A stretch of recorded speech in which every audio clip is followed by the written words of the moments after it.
Hello everyone, welcome back to Adventures Through the Mind. I'm your host, as always, James W. Jesso. This is a podcast that explores topics relevant and related to psychedelic culture, medicine, and research. This episode explores what it means to be a psychedelic person, and in particular, what it means to engage modern politics psychedelically.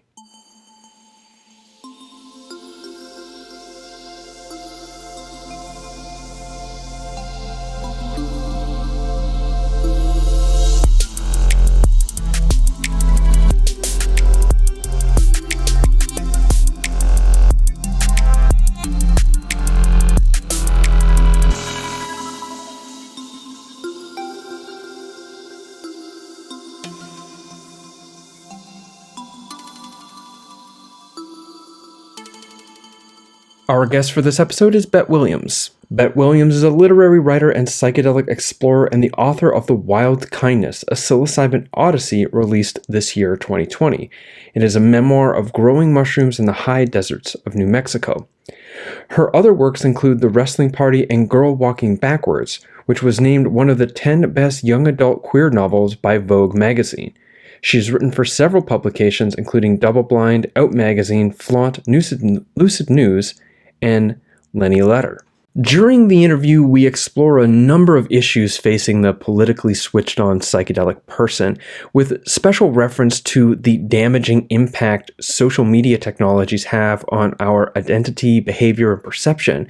We also talk about some of the nuances around cultural appropriation in ceremony building when you're a non-indigenous person, and also the dark side of leftist psychedelic politics, all of which are grounded in a curiosity around what it means to live psychedelically, what it means to be a psychedelic person, and even more grounded, rooted in what it means to be in a lifelong lived relationship with the psilocybin mushroom. For context, this particular episode was recorded a couple of months ago, and it's just kind of accidental happenstance that I am releasing it the week of the US presidential election. I'm definitely curious as to how much the topics discussed in this episode, some of the thoughts around here, will apply in whatever the aftermath of this election will bring to the United States and to the world. But that is a larger wondering than is to be contained in a diatribe between me and you, the listener, through this intro. So I'll leave that to the ATTMind podcast subreddit to be explored by you, the listeners, following this episode's release. Let's just get into the interview. But before we do, big thank you to my patrons on Patreon, especially the people whose names are listed on the screen here on YouTube or in the description to this episode wherever you happen to be catching it. Those people give significantly, and if it wasn't for my patrons in general, this podcast wouldn't exist for anybody. So thank you so much, patrons, for your ongoing financial support. If you are not yet a patron and you'd like to become one, head to jameswjesso.com/support. There you will be able to go to Patreon. Alternatively, you'll also see options for donating one time to the show, or sort of a singular donation rather than a monthly recurring donation, which is what Patreon is. You can do PayPal or cryptocurrencies. So jameswjesso.com/support for all the options by which you can support the show financially. Thank you very much for doing so. So that's the intro. Please enjoy this interview, Adventures Through the Mind, episode 132 with Bett Williams. Testing. All set up and woof. Talking. Hi. Great. So, hello, Bett Williams. Welcome to Adventures Through the Mind. Hey. So nice to meet you. Thank you so much for having me on. Yeah, I'm excited. In all honesty, I didn't really know anything about what you were doing or who you were or what was up at all. And then I had read an article you had put out called "Don't Get Caught in the Trip Trap" or something like that. Yeah. Through Lucid News, and it was shared by Eric Davis, who generally it seems like whatever he says, like, this is interesting, it almost definitely is. So I'm like, yeah. So I gave it a read and I was like, wow, this person's amazing. And then some time goes by and I get contacted from somebody else being like, hey, I think you should interview this person. And I was like, who is this person? Wait a minute. Yes, I'd love to interview this person. This person's great. So I feel excited now, having gone from, like, it's just like the spontaneous reality, just being like, hey, here's all the reasons why, and here, let me facilitate this for you. And so it's... People have brought up Eric quite a bit. He seems to be holding a similar cultural space, like with literature and such. Mm-hmm. Yeah, mm-hmm. Along with, I've seen that you've had everybody from scientists to, people on the edge, all of it. Mm-hmm. The big circle of psychedelic folks. Yeah, I want to keep in mind, and this is maybe more where I want to zoom in throughout the course of the conversation here. I like to keep in mind that I'm not particularly interested in making a podcast about psychedelic medicine or psychedelic research, right? And I'm also not particularly interested in making a podcast about like trippy ideas, and I'm not particularly interested in making a podcast about ethnobotany. I'm interested in making a podcast I'm not even interested in making a podcast that's just about psychedelics. I'm interested in making something that contributes a wide variety of conversational sort of topics that all contributes into culture making. Yeah. With sort of living a psychedelic life and being a psychedelic person as the root of the inquiry, right? And it seems like, having listened to your stuff, that sort of essence of psychedelic life and psychedelic person seems to be really infused with where you're coming from. And of course, I want to be corrected if I'm off base here. So my first question is pretty broad, which is basically like, where are you coming from? Yeah, I'm a writer.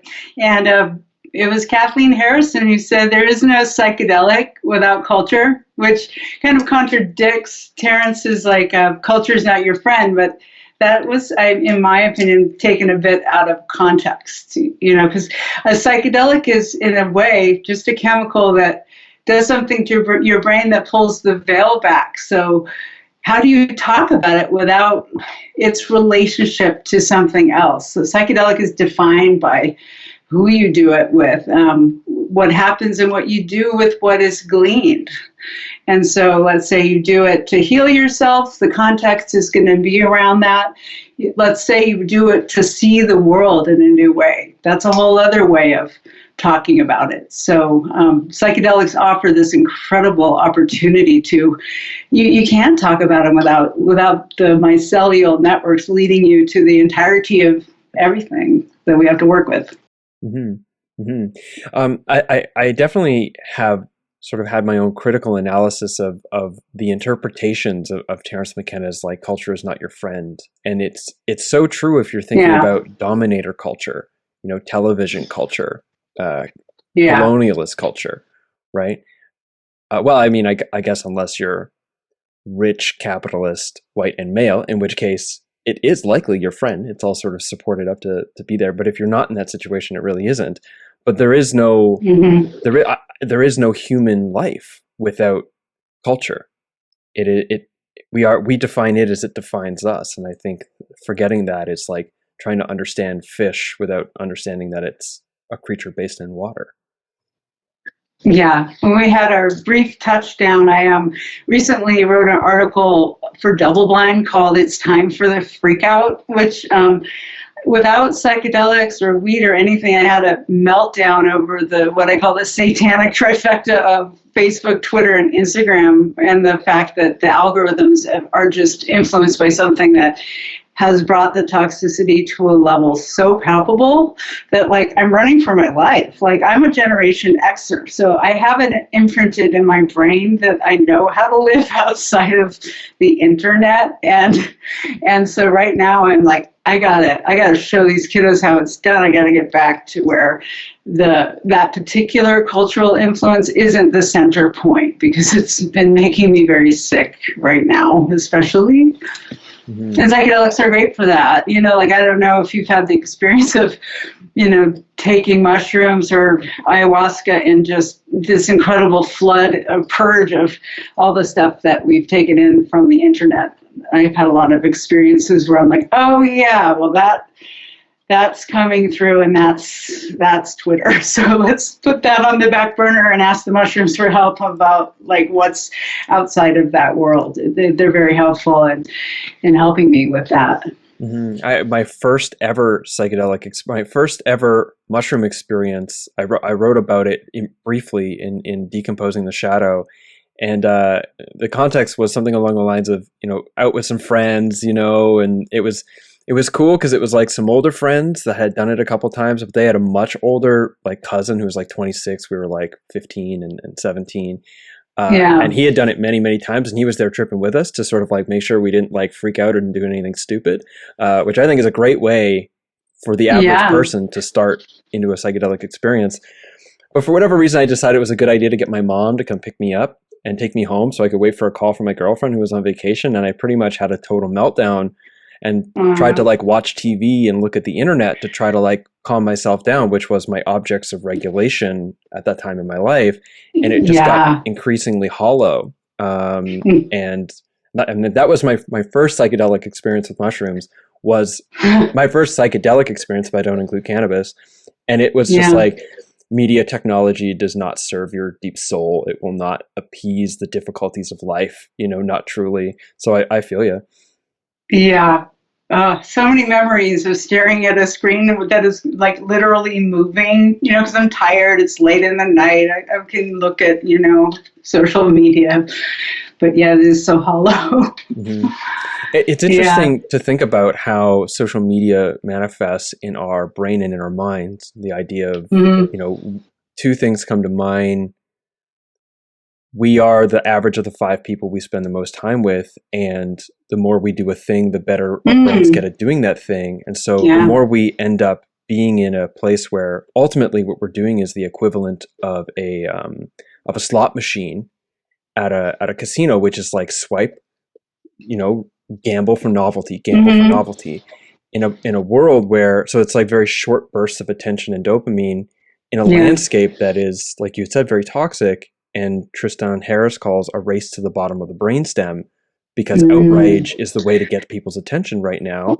That's it. And that also defines our brain, but then it defines our morals and our ethics and the way we perceive the world. I've been thinking, like, is there a way to do the internet without the outrage? It was about 5 years ago, the mushrooms said, here's a simple prescription. If you post on Twitter, don't do anything that has to do with reacting or outrage. And so that helped a lot. But it brings me back to the fact that the 60s psychedelic revolution was one thing. And then we had another, and that was Silicon Valley. In the 90s, all the people creating these machines were having a psychedelic revolution. And they were all taking LSD and mushrooms and a million other chemicals. And they, I was listening to the radio, like they're starting as a large group to not let their kids have iPhones. Like they're pulling away first, which is sinister, but also interesting. And I do think that the more I talk to a lot of psychedelic people, they're creating alternative spaces because I don't know yet if it's simply the vibration of the screen or if it's the fact that we are in rooms that are run by some of the most, sinister corporations that don't even know the influences coming out of Russia and Trump disinformation campaigns. Like, can we create other places? Because my friend said about The Wild Kindness, my book was like, it's kind of about the internet. Because if you read it, so many people who I meet, who I end up tripping with, none of it would have happened without the weird telepathic way I would see somebody in the world and just go, hey, who are you? And the next thing you know, they'd be flying out and we'd be, friends for life and creating art together and tripping. And so to literally think of extricating myself is going to be a psychedelic project on its own, because I don't think nature alone is going to help the fact that I'm built from this machine. Humbly, I say that in a kind of horror. Mm-hmm. My brain has been patterned in many ways, and I think psychedelics and the internet go hand in hand. Like the culture that you see, like when I was growing mushrooms, they are actually legal to grow in New Mexico. You can't keep them dried. It's not legal federally. I don't grow them anymore because I'm public with everything. But I would go on shroomery.com and Blue Light, and I saw this bizarre culture of pornographic gifts and people into Alex Jones who were growing mushrooms somewhere in Montana. And here I was connected to these people. As I say in the book, the one thing we had in common was that we were about to commit a crime. That was about it. Mm-hmm. It is interesting, but I mean, drawing a correlation to psychedelics too. It's using psychedelics is incredible and beautiful and mind-opening and brings you back to connection and acceptance and togetherness and new ideas and expansive thinking and complexity. And if the only thing you did was just get high all the time, it would totally distort you as a person. And so the internet offers something similar. And if the only thing that you do is exist on the internet, then it's going to distort you. And you're going to think that that's real because you're getting constant feedback that it's real because it's the only reality you're in. I think I've never done DMT, but I'm watching the kiddos online, like form this culture where they're like, oh, I saw this particular elf or something. It seems so like a place I'm not personally interested in, but it's pretty fascinating. And it makes me want to, what was it? Terence McKenna said the difference between, let's say, indigenous ways of the ordeal and psychedelics is that you can have a pretty major experience just by swallowing a psychedelic, but in ceremonies that we have from all our ways, going way back in all traditions, is an ordeal that usually has to do with nature, like going out and not eating something for a while, or going out and being without electricity. And I think that's a really important balance with psychedelics, is to have some discipline, and nature can help with that a lot. Mm-hmm. This is I like fasting. Yeah. Sorry, I like fasting. Yeah. I don't like fasting, but I know that it's good for me from time to time. This is a little shift of gears from sort of like the random place we landed when we dipped in. And into something. Oh, excuse me. Into something that I think.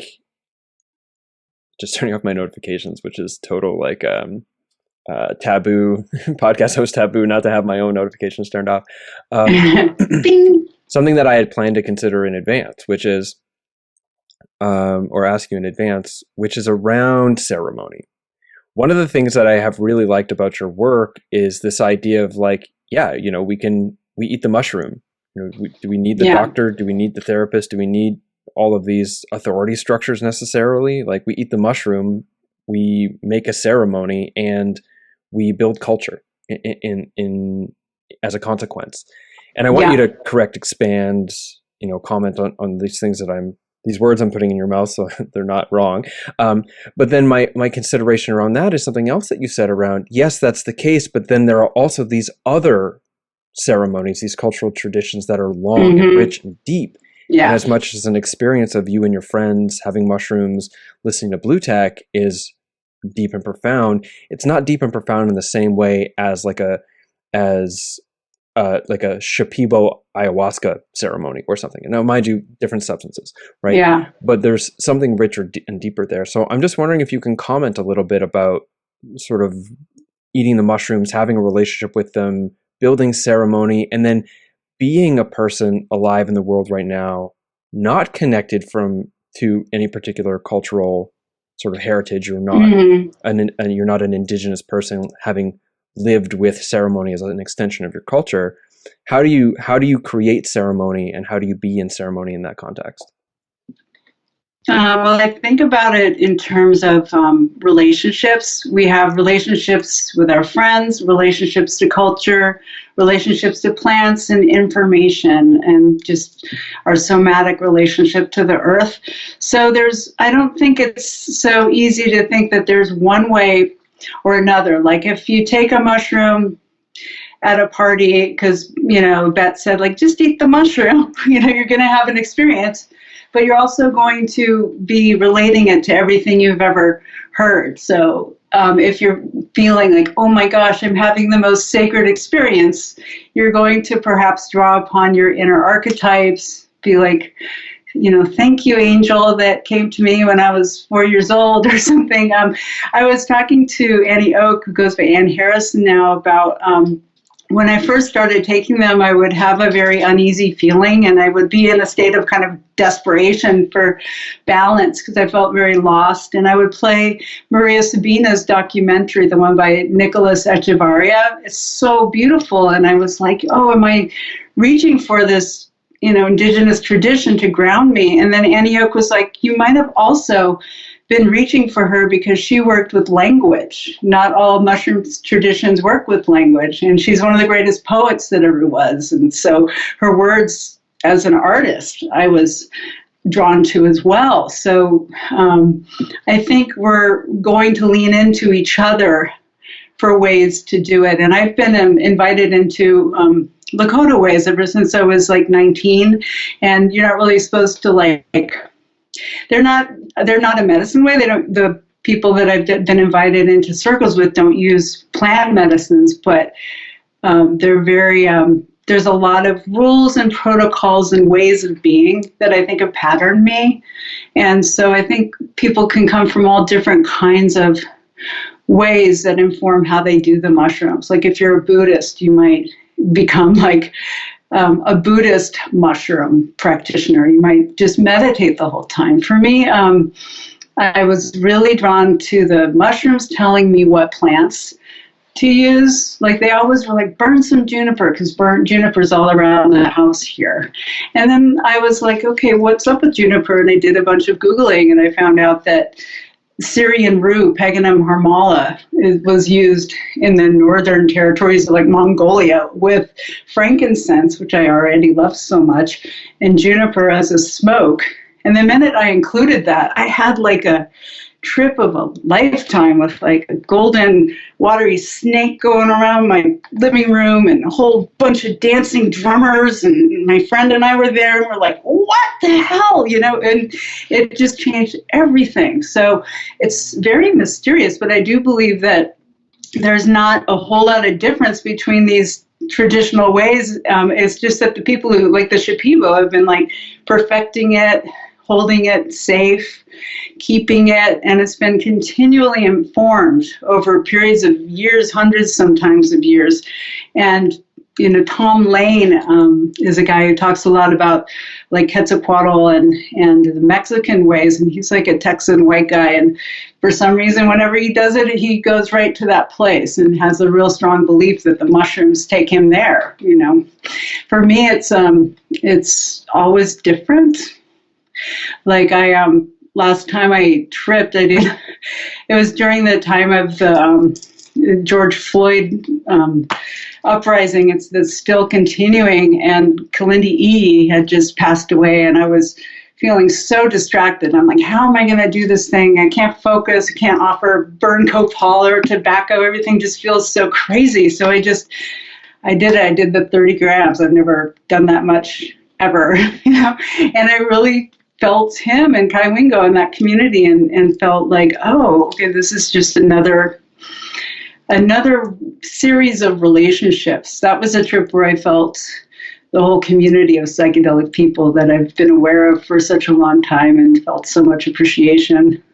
I think we have interacting in collective ways. We're building hyperspace stuff. Like in his scene, people go to like places where they report back that they've been to the same place and seen the same things. So, yeah. I don't know if that answers your question. But well, it yeah. It addresses the question in a way. It addresses it. That was what I was curious about. Yeah. And something else is coming up for me now. You talk about the mushroom as a something you are in relationship with. Yeah. And, you eat the mushroom, you build that relationship evolves over time.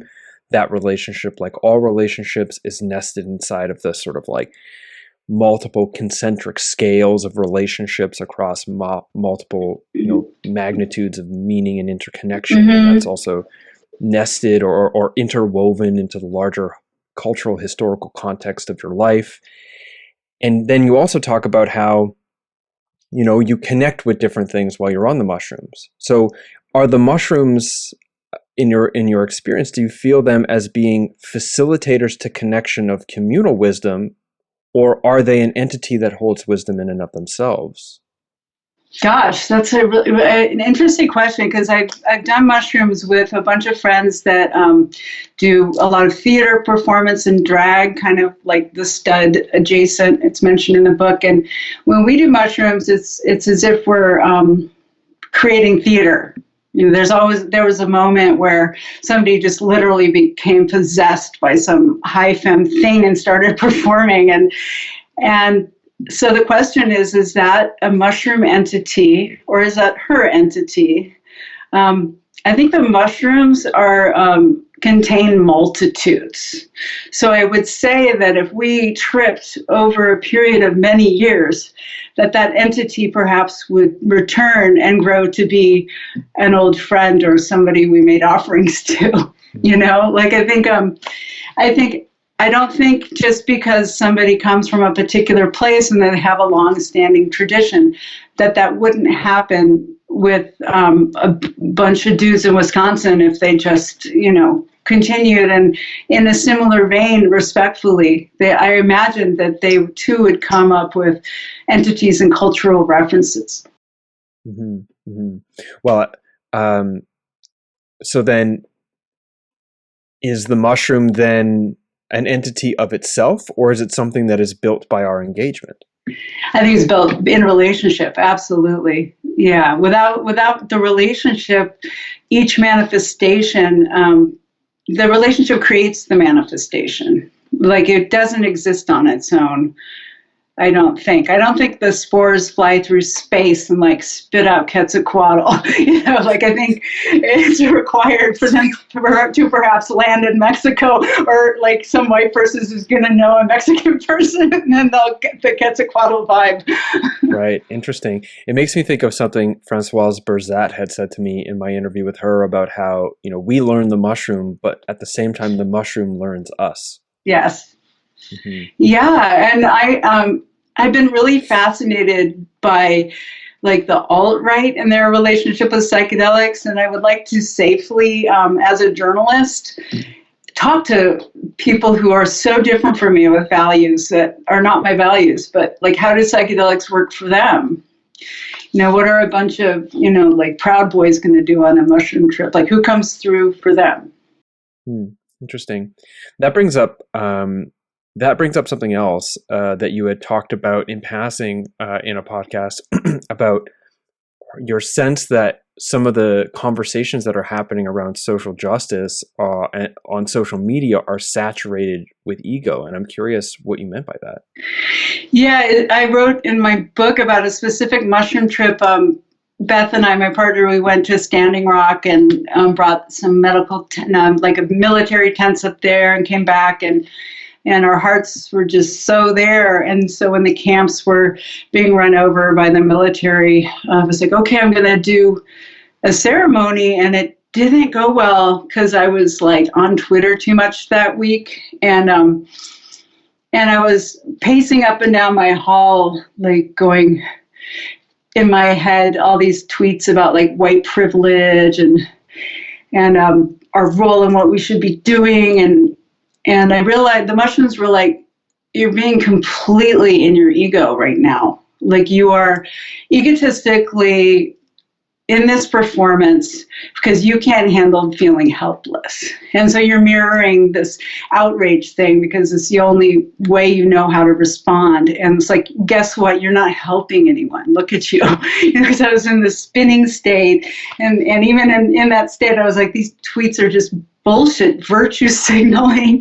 And so I just sat down and cried. I was like, yeah, I feel really, really helpless. So it was a mirror. The mushrooms were just like, you went up there and you brought some military tents. You did what you can. Right now you're really sad. It's just really simple. So I do think that a lot of our outrage politics are egotistical. Yeah. Mm-hmm, mm-hmm. They come from that vibration. So what does it mean then, and this is something you had referred to, and I think you had even said it in when I had heard you, that you don't know what this means, but I'm going to ask you now because it's been a while since that podcast. If you have a sense of it now, it's like, what does it mean to talk about and engage the issues politically as well as interpersonally and systemically, issues around race and gender from a psychedelic place? Gosh, that's a question I try to answer every day, because it's getting to the point where it's hard to talk about anything anymore. And I read an article where somebody described it as a soccer field. Like if you have a soccer field and there's a divot in the corner, your whole game is going to be different because you don't want your ball to like fly off into that hole over there. And right now, like if you are working through an idea and you say it in a way that isn't accepted, like there's just this, I've many times like made a post and left my house and gone like, oh no, what did I say? And I'm becoming less and less like patient with that. I'm getting really frustrated because I want to just like be able to talk about these incredible movements and not in a party line kind of way. Like I want to be able to talk about Black Lives Matter without having to put a black square on my Instagram, you know, and or like show that like it's okay for me to talk about it because I've been given like agency by this person or etc. I'm just a person. I'm not necessarily a good person or a bad person. So talking, I think I'm working it out. It requires a fair amount of skill to be able to step outside of that fear and just say, like, let's say, for instance, with somebody was interviewing me and she was like, well, what about issues of cultural appropriation with mushrooms? And I was like, oh, yeah, well, Maria Sabina was stolen from as one of the biggest acts of colonization on our American cultural landscape, upon which our psychedelic movement was born. But mushrooms grow everywhere. She didn't even know that they grew in Ireland and England, and that, you know, there's nothing wrong with taking mushrooms in any way that you want, in my opinion. You know, whether you make an altar or you give a nod to any tradition. Like I don't feel like those are in any, I think it's just, we're all working these things out. Mm-hmm. It makes me think of, there's a group I'm not going to mention just yet because I'm still making my mind up around how to engage it, that had made a reference about how R. Gordon Wasson, you know, like tricked Sabina into giving him this ceremony, which is this weird sort of like doesn't actually line up apparently with what Sabina thought or her daughter or the people around her or the people around the family. And it also sort of makes it like the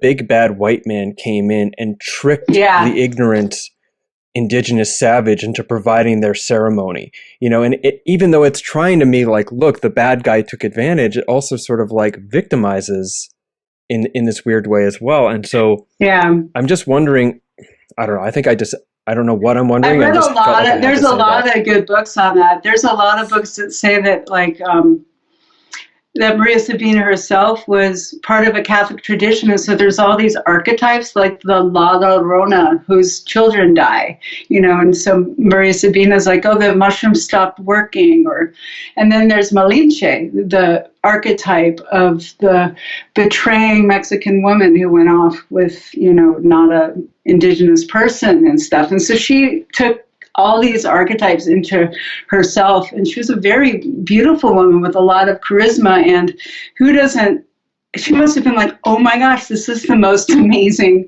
wild thing. I don't think she was ever like, you know, like made to do ceremony with all these people. I imagined it was quite a beautiful thing for her. And then, you know, but she did ask Wasson not to publish her picture in the Life magazine, and that was like the singular incident but somebody asked me like, oh, do you want to write about, you know, because you went to Outlet Jimenez, how do you feel about, you know, the spiritual tourism down there, and is it okay to go? And at this point, I don't even know how to wrap my head around those conversations. I mean, I would ask Kathleen Harrison, who's been going down there for decades, like, I am just simply not qualified, because these are really complicated situations, similar to what's going on in Peru. But again, Maria Sabina was one of the greatest poets that ever lived. She, you know, like a cultural figure to be just loved. She wasn't. She was different from a lot of the other Mazatec practitioners, and she did ceremony in a different way that a lot of the Mazatecs do even now. Um, I'm finding myself at an impasse right now about what's next to ask you here, because there's a possibility to go deeper and deeper into this conversation around, like the issues of there being a strong negative attractor in any internet-based communication. Yeah. Or which is most of the communication most of us are having right now because of the pandemic, the strong negative attractor towards outrage, blame, and a whole list of fallacies, all fueled by negativity bias and our brains being sort of basically trained to act like children. But does it really serve us to continue on to that conversation? Does it? And I'm wondering. I think too, yeah. Like, how do you talk about, let's say, a topic like mushrooms appropriation, Maria Sabina, without habitually going into that whole of like, is it right or wrong? Is it like, what are you doing? What are you doing every morning to like be a better person as you walk along this path? And it's for me, seeing things psychedelically is about kind of lifting that whole, it's like it's the soccer field with that fucking divot in it, like getting off that thing and remembering like, oh yeah, I love these cultures. I love the psychedelic culture I'm in. It has also, finishing the book has changed my mind about the psychedelic community, because I used to be like, Micheal Pollan and Rick Doblin should be nicer and like, all this stuff and not put hippies down. And like, ever since my 30-gram trip, I was just like, everybody really loves each other for doing these incredible drugs. It takes an incredible amount of courage to swallow something when you don't know what's going to happen. And the fact is that these weird cannabis guys who don't even do psychedelics, who look down on people who do them like me, are coming into the field, and they're going to make more money than any of the people we've been talking about before us. Like, those are the people that you might want to be like, over there in the suit, like, maybe, the guys that will get all the social recognition and applause for like bringing psychedelic therapy in, and they'll get the status and all the rest. Dose their martinis, man. But that doesn't necessarily mean that anything's going to happen, No, possibly. I definitely don't believe that like psychedelics change your moral structure. I saw Jamie Wheel give a series of presentations at a conference in Vancouver a while back, and he had it was called the Spirit Plant Medicine Conference, and he had made a comment about whether or not it's really a good idea to give like capitalist CEO front runners in industry 5-MeO DMT and let them experience themselves as God. Is that really a good idea? Are they coming out more humble on the other side, or is it the other way around? Exactly. And like all those flow state guys that used to bug me, now I think they're fascinating. This is like, I'm on the autistic spectrum, so I achieve the most when I just sort of sit back, and because like flow is like a mystery to me. So like I realize, I'm just like jealous of those guys and go surfing in the morning and then do their microdose and then do like 35 other things in a single day. More power to you. So you had just spoken to, at one point you were all like, fuck Micheal Pollan, and all the rest. And I found your criticisms of the way Micheal Pollan presents psychedelics to the world very interesting. So I'd be curious to hear what your thoughts had been and how that's changed for you. I mean, the general of how it's changed. You're like, I just appreciate all of it as one complex web of systems moving towards the future. But what were your original thoughts? When Micheal jumped onto the New York Times and said right after the Denver initiative, he did an article, Not So Fast with Psilocybin Mushrooms. That was a legit dick move. Like, that was unfair. And is like, here's a person who has like no, like he's a newbie. He has tripped probably 10 times. Like, it was shocking. And it's shocking that somebody can write a book. It's like, oh wow, like kind of a square white guy is going to write a really square white guy book. For some reason, that was shocking to me. And now it's like, okay. And then I found myself recommending his book to my brother because his wife just passed away. And so it's more like how I'm holding it is different. My criticisms are still there. I think really attempting to put a hold on decriminalization while you get this therapeutic model in place is very unfair. These are things people have been doing for so long. And that's where I think we need to stop saying like that Indigenous people only have a right to talk about it outside of a medical setting. Like, people always say like, well, the people in the peyote ceremonies, like it's white people have been doing this stuff too, and it's been saving their lives. Like I live near a hippie town, and countless people getting sober for the last decades, or just stopping drinking or lowering their drinking. Harm reduction through psychedelics has been going on for decades, and it works. I mean, for some people, just like in science, not everyone. So I have shifted myself in terms of my outrage. I guess that's it. I've lifted the internet veil where it's like, oh, if I, say I don't like this, then it doesn't mean that I'm trying to cancel it. It doesn't mean that I don't actually even like the writer or the person behind it. It just is like, okay, you've hogged up a pretty big space, and you, like Micheal Pollan, for instance, just because of the nature of how our culture works. But that doesn't mean that I can't speak to, and that I also can't demand a bigger audience and say, hey. So every now and then I will be like, hey, give me a space at that table, because there's a lot more that needs to be said. Mm-hmm. Mm-hmm. Maybe, I don't know if this is a gear shift or a direction shift or not, but I'm wondering about growing mushrooms. And I don't mean the actual act. So I'm getting a lot of weird feedback all of a sudden. Oh yeah, it might be me moving. Yeah, is it better? Yeah, it is better, thank you. Yeah. So I'm wondering about growing mushrooms and not the act of how to grow mushrooms. I mean, that could be a conversation, but that's not necessarily the conversation I want to harvest here today. I'm not good at it, so you wouldn't, want to talk to me about it. You did it for a while, and you never got great at it, apparently. Oh, growing a lot is so rewarding, but man, I'm not the greatest. But yeah. So I'm wondering about, since we sort of were talking about, just eat the mushroom and develop a relationship with it.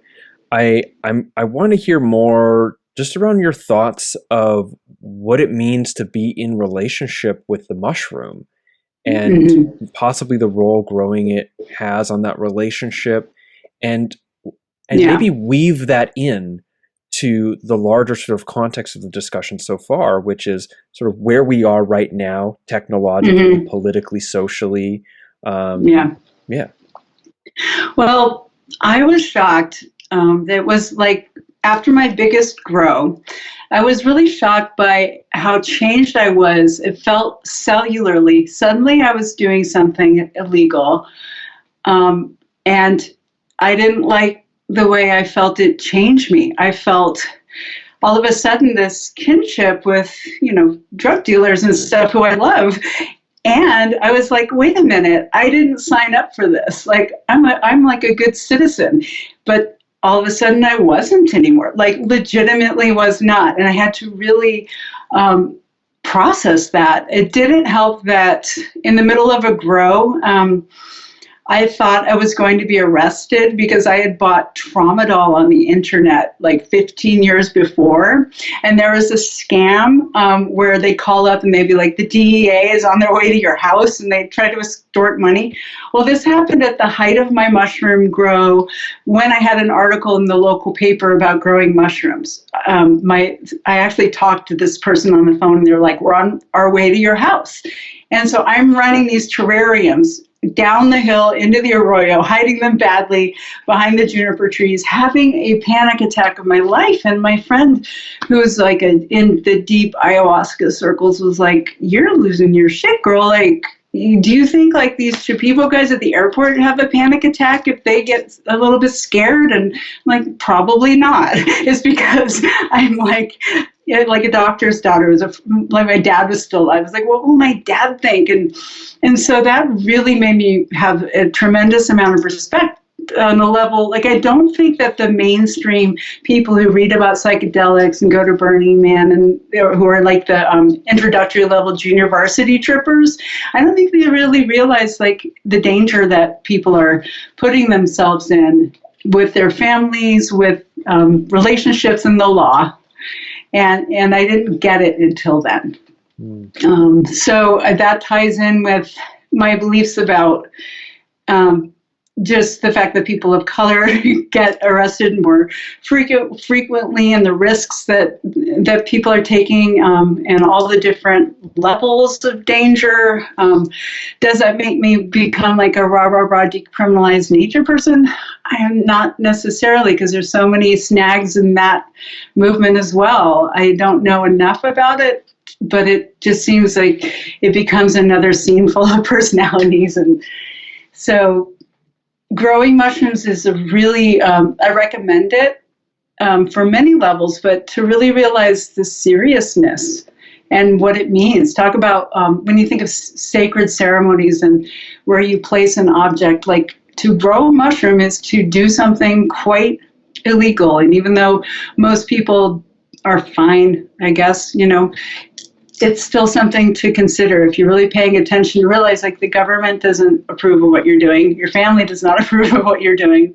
Like they're scared for you. Your friends are probably scared for you. Yeah. Mm-hmm.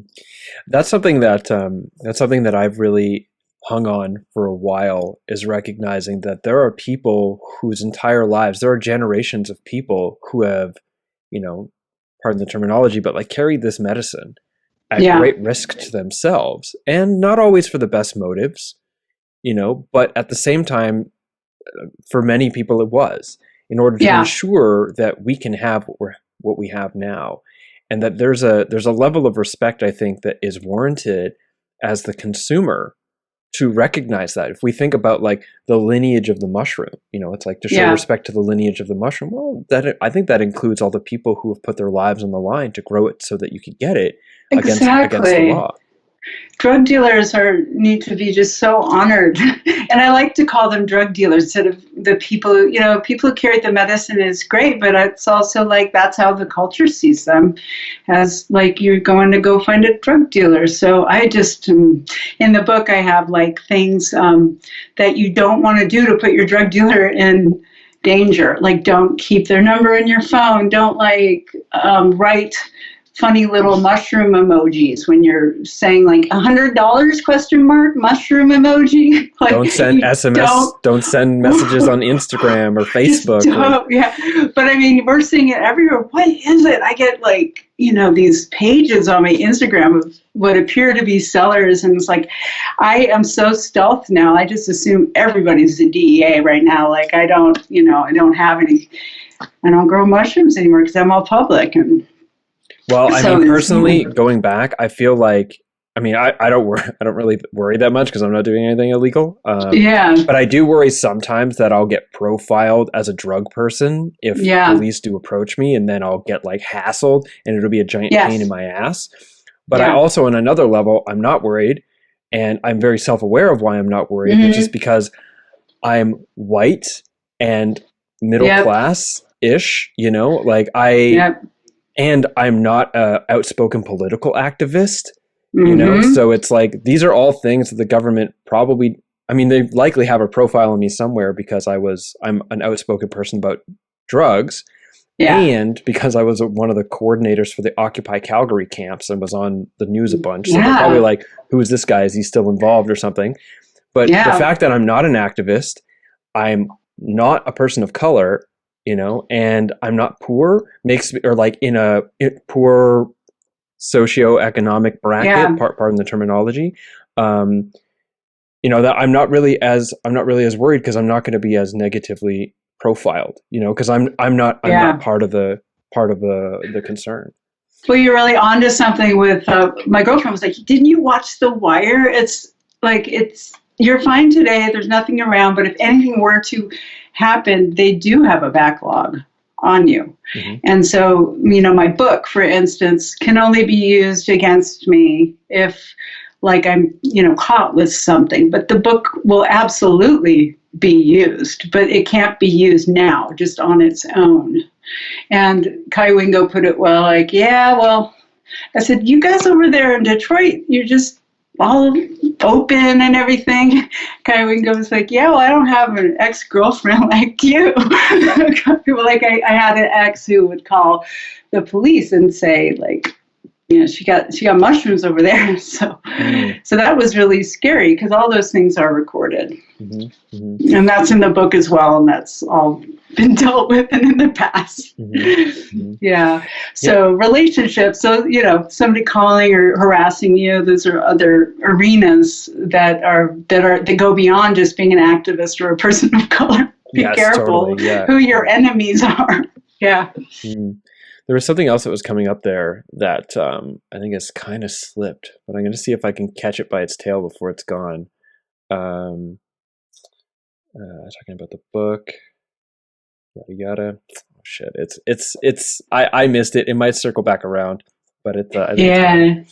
But in general, like, the psychedelic left, like I do feel that the potential of this community to learn how to talk about these intense things, especially like when you think about Black Lives Matter and the convergence of what happened with Nixon when he attacked the movement in the 60s, he attacked the hippies too. And that was a moment, a brief moment of unity around similar things. And there's always been some of that unity. So I think to see things psychedelically is to see where there's intersections and, oh gosh forbid, intersections and similarities and gifts. One of the things that I would like the psychedelic left to be about is an ability to talk to like 1%ers with a ton of money so they can help us build our communes, not completely writing off people who may not share your little, tiny, minuscule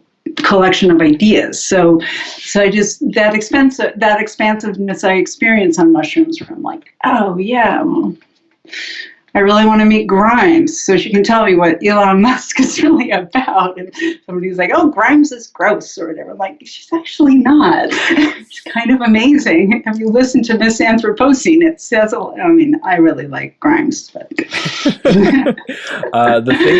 thing that I was thinking about is something along the lines of it is our moral and ethical obligation to break unjust laws.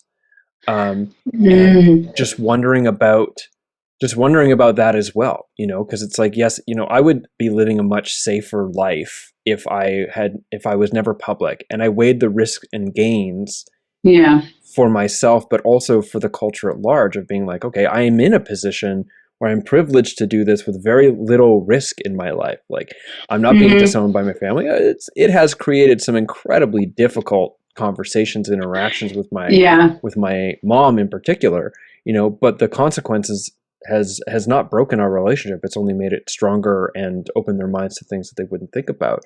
I had no career really at all before I started being a psychedelic person, so I had nothing to lose there either, right? So, and the possible gain for utilizing that and building a platform to destigmatize and invite conversation and build community felt like the right choice.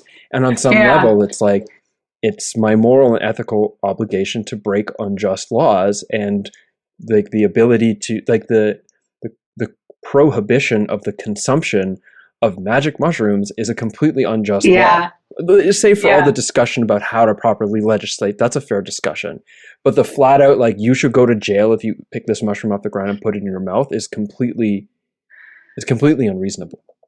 I think, the guy who was just arrested in Oakland for running that church is a white guy. And you can tell from the videos and the people around him that it was a mostly Black community, upon which I think he really put people in danger by because he was charging money for mushrooms, and he had this weird church. Do you know about the case? I did hear about, and that the person that filed the affidavit or the search warrant was somebody who was a part of the church. So it was like this undercover operation, and Yeah, I mean, it's like an old activist thing at Standing Rock. There was a point where it was like people are getting too hurt, so whiteies to the front, because you can like put the frontliners, all the white people in the front, and that kind of idea of like you have the privilege to like go do that so somebody else doesn't get hurt. And I think that has to be very strategic, because then you can do something dumb like the guy in Denver who was on Vice News selling mushrooms. And I thought about that with my book. I was like, where do I sit with my privilege? And my privilege is so freaking huge that it can't really be deconstructed. It's like, yeah, I did put myself at risk to an extent, but like this allowed me to write a book and be out in the world, which was the one thing I needed to do the most. My biggest desire the mushrooms gave me. And so I can't even frame it in the context of privilege because I'm so privileged. It's like I don't think the dangers that I put myself in have any way of like deconstructing that at this point. But I have something I say in my book, which is if you're going to break a couple laws because you have an obligation to, let's say, then try to not break any others. Try to not speed. Try to not shoplift. Like it's just an across the board thing that Beth was saying. Is like if you're going to break some laws, don't break all the laws. Like it's just math. That totally ran through my head too. As I was like, okay, so many years ago, it's like, okay, I need to stop stealing cheese. I need to and like don't speed, don't write graffiti, like all these things. Yes, exactly. Do things that it's like, okay, if I want to. I want to, be a part of this moral and ethical obligation against unjust laws, but I also don't want to like push my luck and be selfish about it either. Yeah, I'm curious, like, what would it look like to have a bunch of people publicly tripping in a protest with the understanding that, yes, you will be arrested, but there's 100 of you, so maybe you won't do the 30 years, etc. Like, I don't think that same paradigm that fits with, let's say, protests around police violence would necessarily work with psychedelics, but I don't know. I mean, I think they did that stuff in the 60s, and they did that with the cannabis movement, right? Like, they did smoke-ins, but these things carry a much bigger sentence. Yeah, I don't know. My immediate inclination is like, I feel like I'd have to do like a whole lot of stealing and like stealing it as in like the metal in order to be like, I'm going to take some psychedelic mushrooms and then put myself at risk of being arrested by riot cops. Yeah. I feel like that is possibly damaging to the people involved. And yourself. Like, that's another thing. It's just like, just because, like, I'm like ridiculously privileged doesn't mean I should put myself in danger. Like, we're all worthwhile and, in our participation with these things. And like a friend of mine, when I was going on about all these thoughts around decriminalize and privilege, she's like, what's wrong with just doing them illegal? Like, everybody's been doing them forever. And I'm like, you have a really good point. Like as a cultural person, like I don't think everybody needs to be doing the same thing in the psychedelic movement. Like if you don't care about decriminalization, that's fine. Like maybe you're just interested in being underground or talking about it in that way, and you have a love for that lineage of doing things secretly. Mm-hmm. But is there a place? I completely agree. Yeah. And I also wonder, is there something that was, I was going to use a word that totally is misrepresentative of the essence of the conversation. The word fundamental. Is there something fundamentally? Is there some value that is detracted more than it is gained by utilizing these plants in the context in which they're illegal? I think something's gained, because I recently was writing about how in old ways in all over the world, we used to think of the world as having a lower world, a middle world, and the upper world, or there would be two worlds at least. But there was always a place for things that you don't talk about.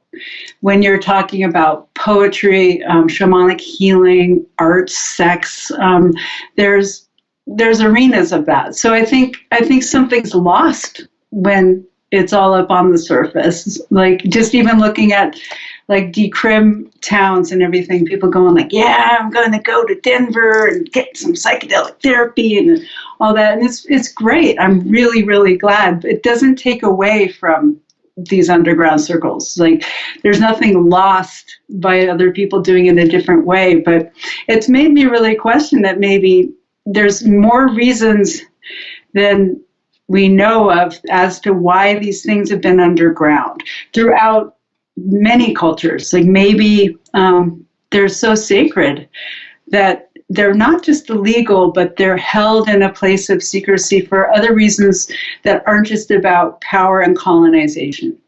Maybe. Now that's a lifetime question. You know, I mean, clearly in Mexico, like I was trying to read about San Pedro, and the only accounts I could find were from a particular tribe in Mexico, and they did them at night, and they were Catholic, and it's like, oh, because they were going to be killed if they were found to do this plant. Mm-hmm. So it would take a lot of, that's why I think seeing it psychedelically to answer those questions, or artistically, or with an open-minded anthropological viewpoint, to go like, are some things secret for other reasons other than they're considered dangerous, or the dominant culture wants to kill you for doing that? Mm-hmm. Right, like something along the lines of these things are not for everybody, and the fact that they're secret actually fuels that sort of relational context that deepens the sacredness.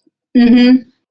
It makes me think about Oliver Quintanilla, who did the documentary Little Saints, and it was following I watched that. A mushroom curandera, and I asked him about the heavy Christian iconography, and he had suggested that perhaps that was just the way that the indigenous people of Mexico learned to hide their spiritual traditions, because they just put all their old deities, you know, in Christian garb, and enough time has gone by that's what it is now. And it makes me think as well about, this is sort of slightly different, but I want to make the metaphor about the story about the young girl asking her mom. I mean, there's so much gender role in what I'm about to say, gender box type stuff.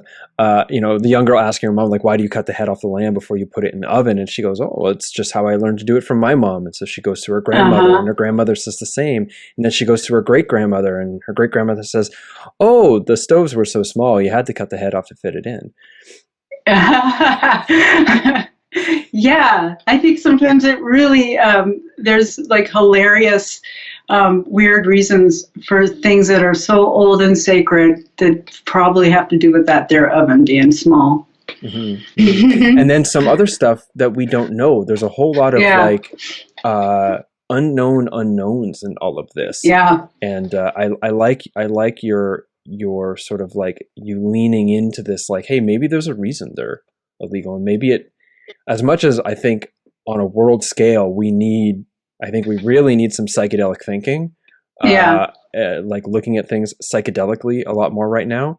But will it really actually help us if everybody trips mushrooms? Is that going to solve the climate crisis? Is that going to solve the political crisis if we all just have mushrooms? Certainly, if more of us are less traumatized, we're going to be a little bit more mature in the world.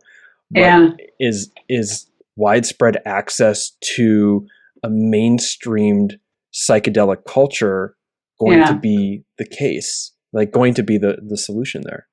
Well, in a Western way, the Western way that we have these cures, like psychedelics, mushrooms, mushroom therapy, eventually it'll be LSD and MDMA.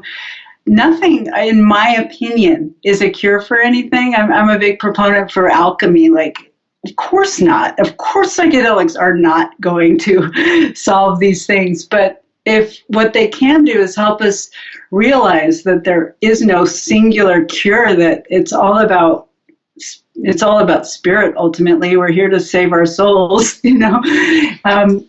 And yeah, I mean, I don't have the language to bring to the science conference as to like what's going to fix this stuff, but our insistence that you have this one chemical compound is really funny to me, because that's not a psychedelic way of thinking about it. You know, like Terence McKenna's idea of the stoned ape theory. I've always got this intuition, like, isn't it silly to think that mushrooms alone gave us language when there's so many other plants, and we were probably much more sensitive to every single plant as we wandered to and fro in our pre-civilized ways. Like, it was probably all the plants that taught us language, all the animals, all the interrelational ways. And I'm sure that psychedelics and the psychoactive plants kicked in a certain way of seeing, but I don't think they were solely responsible for our evolution. Yeah. So I'm still lingering on this question, and I think it's been pointed at. We've danced around it. We've explored a bunch of factors of it. I think at some point you might have already answered this question, but I might end up asking. I don't know if I'm asking it a second time, but it's still lingering for me, which is that it's a two-part question, right? That it is, as you'll see, like very interrelated, and it is, what does it mean, and possibly what does it take to be a psychedelic person and live a psychedelic life? I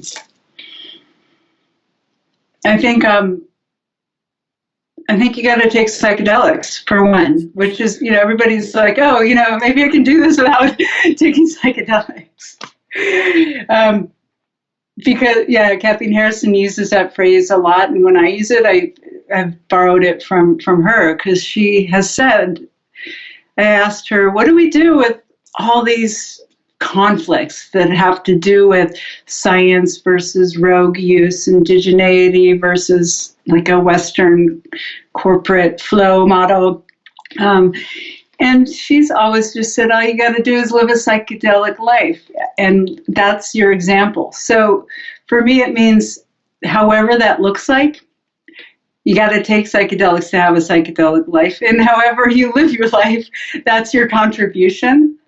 So I would like to say that it means I'm groovy, or I hear music in a different way, or anything. But if all it means for me being a writer is it's brought me deeper into some really esoteric, cool ideas, and my love for my writer friends, like Ariana Ryan's the poet, and I really like the writer Charles Bowden, and I get to see their work, and it makes music and writing everything so much more full of medicine. So that's what it means for me, but it's going to mean something different to the cow guy up in Wisconsin who's getting him off his cow patties. It might mean that he's just like perhaps the happiest cattle herder up in Wisconsin. Or maybe the most profound. Happier. Yeah. I was tuning into the mushrooms, and I was in a podcast with for Skylight Books with Micheal T, and she was like, what are the mushrooms? And I was talking to her before, going like, sometimes they talk to me,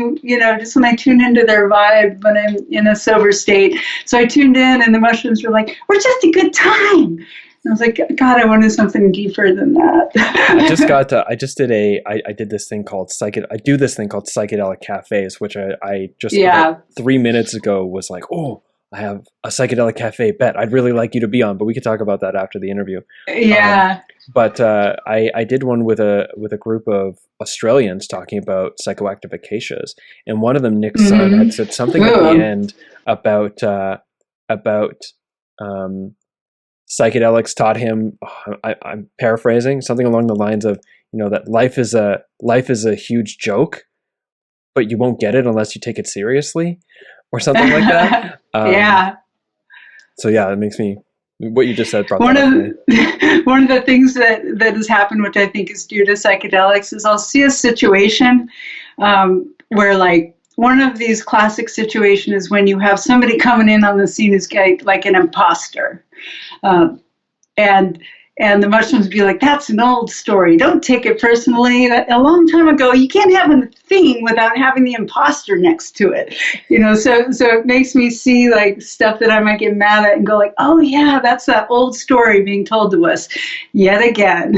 And I see a lot of that in the psychedelic movement. I'm like, that's that old story being told, and it couldn't be told if you didn't have Paul Stamets there, and then Jackie Stang taking over Reality Sandwich, and like, These are old stories. Yeah, when I wrote Decomposing the Shadow, I just like done all this stuff about how serious it is and how important it is and how like humble you need to show up and all the rest. And it was like the concluding thought is like the most important thing I've learned from the mushrooms is don't take any of this too seriously. You know, it's serious work, but it won't work if you take it too seriously.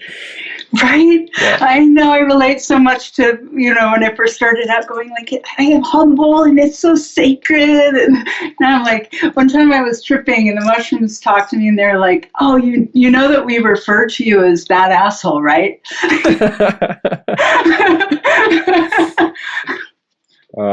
There's a final question I wanna ask you. I don't know how far it's gonna take us. But it's something. Before you do that, I'm gonna let the dog out the door. Okay, no problem. The dog out the door. All right. It's something I can't like. The final question is going to be information about your book. But this last sort of like other unbook related question is, how does somebody in your experience of life, what type of advice would you offer to somebody who wants to have a relationship with a mushroom and live a psychedelic life and doesn't want to become batshit crazy? Because these things can confuse us and get us, I mean, internet is a big contributor here, get us wrapped up in these weird sort of like these ideological echo chambers that are ultimately seem delusional from the outside. I mean, maybe they're true or something, but how does somebody live a life with the mushroom and live a life inspired by their encounters there without basically turning themselves into a confused person? I think the dangers are real, and I think that ultimately is what my book is about, because I had to make sure I didn't go crazy. And the first step for me was, one, realizing I was going off the rails a little bit, and that I started to, I think there's a romance phase with psychedelics, and then you got to recognize when you're out of the romance phase and the mushrooms are testing you. So seeking community. That was when I connected with Kai Wingo, and she invited me to Cleveland, and I met Annie Oak, and I think that was huge, even though I'm not the kind of person who calls people every day. Just to know people are out there and be able to just tune in helps a lot. And then there's a thing that I call the buffalo problem in my book, which was I came to an impasse in my tripping where I was like, something's wrong here. And I realized, for me, everybody's going to have their own buffalo problem. But it comes down to, like, if you see a buffalo in psychedelic space, how do I have the right to call it a buffalo? Is it a buffalo? Am I killing this buffalo just by, like, labeling it buffalo? What am I supposed to do with this buffalo? Am I supposed to go on a big old trip about a buffalo? Or should I just be receptive and try to be zen about it and, like, not try to control things? And that just about drove me crazy. I stopped doing psychedelics for about 3 months, maybe more. And I just read a lot of philosophy. Like, it made me have to recognize that I think we think like we are all philosophical people, right? But do you really know what you think? Like, what is your philosophy? And most people, including myself, are like, well, kind of goes back to when I was maybe 20 years old. I started thinking this and that. I realized I didn't really think very hard about it back then either. So, like, I just sort of thought I thought something, but I didn't really think it through. So I had to deepen my philosophy. And the person that helped me a lot was a guy, Peter Kingsley, who wrote a book called Reality. And he goes back to the pre-Socratic Greeks. And I was like, that's the one thing that, like, I relate to, which is it's kind of a jazz. Like, I guess the way we were a long time ago was you kind of walked with your 5 senses, and the truth was a dance. And so even though I can't, articulate like, Peter Kingsley, philosopher, can exactly what he was saying, it really helped me. And after that, I was able to go in psychedelic space and not cling or freak out that I was doing it the wrong way. I had a bigger flow. So I think a lot of people just need to work out their buffalo problem. And that means, I read like James Baldwin, I went to fiction texts. I thought really hard. I was like the thinker with the fist on my head for like 3 months. Do you think that's great? I actually, I made a mental note to harvest the name of that reality book later when I'm doing the photos. He's amazing. I'm curious if, and maybe I'm asking you to step outside of your understanding here, but do you think that age has something to do with this? Do you think, because if I look back at the types of experiences I was having at 16, 17, 18, they were profound. I mean, the profound realization about television and the internet, which we started with, that was profound, but it was also like very superficial compared to the types of things that are coming up for me now at 34 years old. Right. And I wonder, is this because my prefrontal cortex wasn't even fully developed enough for self-awareness until I was in my 25 to 30 range? Is it that I hadn't grinded up against reality enough in life to increase the complexity of my thinking and check my ego enough to actually have an ego to get, have a fully developed ego to get checked when I was in my mushroom spaces or whatever? Is there something there neurologically? Is there something there about experience? I'm just curious about that. Because I know in some of your writings you had mentioned, like teenagers are also profound.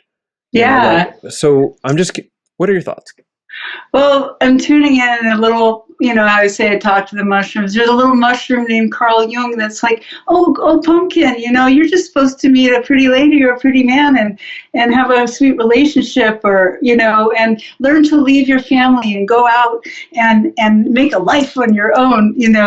I'm 51 and now I'll eat a weed edible and it's just like, you're going to die someday. You're going to totally die someday. And you're like over half your lifetime. Like, things are really different from you right now. So I think some of it's like developmental. So like the thoughts are going to be different. And then artistically, I think, you're just diving deeper in like your own understanding of culture, philosophy, music. I think, Philip Roth, he kind of hit an impasse and he kept trying to keep writing. But his books weren't as good as when he was in his 40s. And so I think Psychedelics could have helped him figure out what was next type of thing. Mm-hmm. But that was an interesting thing. That should be like a Chacruna Institute PhD, that like, what is developmental?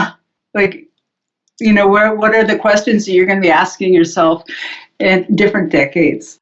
Because that's something that I think about when I see the types of conversations that are happening around social justice online, is that generally the people I know who are 30 or older, not always, have a similar perspective as to the one we talked about, which is like, this is just totally ego-saturated stuff.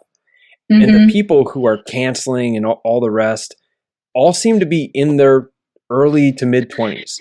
Yeah. So is this a developmental thing? Because personally, in my early 20s, I was like, whoa, I know what's up. I know the truth and the way. I know what's good and wrong. I know that I have checked my ego, and so I'm humble, and so I should tell everybody about how it's done, And now at 34, I'm like, I don't know a goddamn thing. I know a bunch of stuff, but ultimately I know nothing, and I should sit back and like let difference and complexity teach me. Well, I mean, we have lost...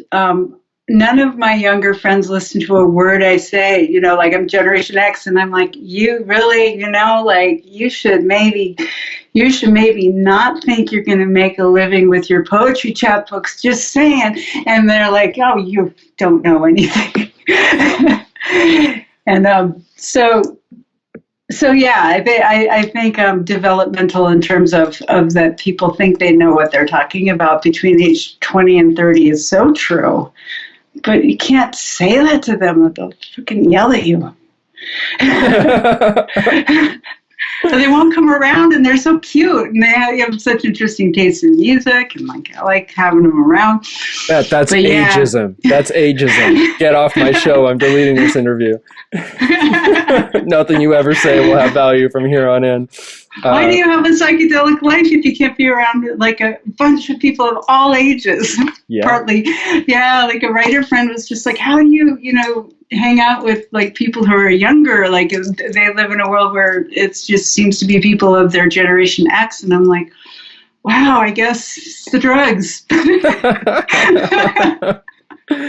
Yeah, I mean, yeah. Many of the people that I know that are Gen X's who are still hanging out doing the thing, it's like, well, yeah, it's because they take drugs and they party and they appreciate art culture and yeah. So Bett, let's finish off here with learning more about your book, The Wild Kindness. That's what it's called, right? It's right here. This cover here is done by Mike Perry, who did the animation in Broad City, and he does a lot of children's books on Dottir Press, which is the press, and so the publisher was able to get him to do that cover, which one time the mushroom said to me, like, finish your book, we want our signposts. They're like, people don't even read anymore, but we just need it out there as this signpost. So I feel like with that cover that was achieved, and it took me about 6 years to write. I was pulling myself out of a hole in terms of just a relationship that was very, very bad, and the breakup even worse. And it kind of saved my life. And it's getting a really great response in the literary world, which I remember a lot of psychedelic people were like, hey, it's great you're at Horizons, but what would really benefit the mushrooms is to have it travel into the arts. Like that is a whole other way of stealthily spreading the message. So, I was like, I'll get in the door by being like a book about mushrooms. And then I realized, oh yeah, a lot of people think this book is going to be a whole lot different than it is. They're going to think I'm, doing a kind of manifesto, but it really, I realized like has a lot more influence from the actual drug books of the 90s that I grew up with, like Bret Easton Ellis, Jay McInerney, and the kind of trope of alcohol and drug books of the 90s that was like the kind of fool who encounters this substance that usually leads them to sex and other things, and then they end up in some kind of gutter, and then they like write a book and get out of it. The good thing is that I didn't have to end up in the gutter when you write about mushrooms. So it's like a substance acts upon the narrator, and it's a whole different kind of book than Bright Lakes Big City, let me tell you. Yeah. And also just immense respect for the people in this community and the mushrooms themselves. And to match the writers, Henri Michaud, I don't know if I'm pronouncing his name right, but he's a wonderful writer on mescaline, and then Aldous Huxley, another writer about mescaline and doors of perception. Like some of that writing, it's really hard to do. It's hard to write about tripping, especially for a whole book.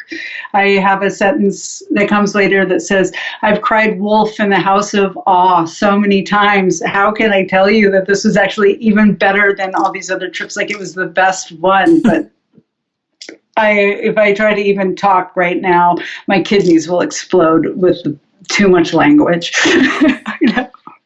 Wow, cool. So then where can people get your book? Where can they? You can get it everywhere. You can order it online. Most local bookstores, if you're in a COVID mode, you can probably buy from your local bookstore and have it sent to you in the same way Amazon would. You can get it on Amazon. You can get it from Bookshop, and maybe walk into your local store. Great. Well, Bett, is there? Oh, actually, one more question. Despite the fact that we ridiculed social media pretty much this entire time, denounced it, is there a place where you are on social media that you would like people listening to follow? Yes, you can find the Haunted Wraith of Bett Williams on Instagram and Facebook. Yeah, and that's a great place to follow because I'm doing a lot of live events as the book comes out, and also trying to uplift a lot of other voices out there that are doing cool things like Sabina Project and just shouting out who I love.